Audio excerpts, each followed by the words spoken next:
সকাল থেকে আজকে মনটা অনেক খারাপ হয়ে আছে, কারণ সকাল থেকে খুব বৃষ্টি পড়ছে আর পাপান উঠেও বিছানায় খেলা করছে। তারপর ওকে ব্রাশ করতে দিলাম, বললাম এখানে বসে ব্রাশ করো। মুখটা ধুয়ে নিয়ে আসলাম, ও ভাবছে বৃষ্টিতে কখন ভিজবো। বাচ্চারা কিন্তু বৃষ্টি দেখলে অনেক খুশি হয়। ওকে বসিয়ে রেখে বিছানাটা একটু ঠিক করে নিব।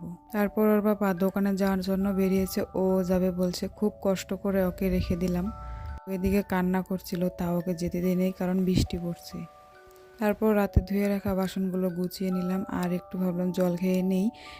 লোকে একটু বাদাম খেতে দিলাম। তারপর বারান্দাটা একটু পরিষ্কার করে নিলাম। বারান্দা পরিষ্কার করে চলে আসলাম চা খাইতে। চাটা বানিয়ে নিয়ে দেখলাম ওর পাপা এসে পড়েছে, আর ওর জন্য চিপস নিয়ে। তো ওর পাপাকেও চা বানিয়ে দিলাম, ও লাল চা খায়। আমরা চা খেতে খেতে আমাদের চ্যানেলটা সাবস্ক্রাইব অ্যান্ড লাইক করে দিও। মিনি ব্লগটা যদি ভালো লাগে থাকে অবশ্যই কমেন্ট করে জোড়ো আরও নতুন ভিডিও পাওয়ার জন্য।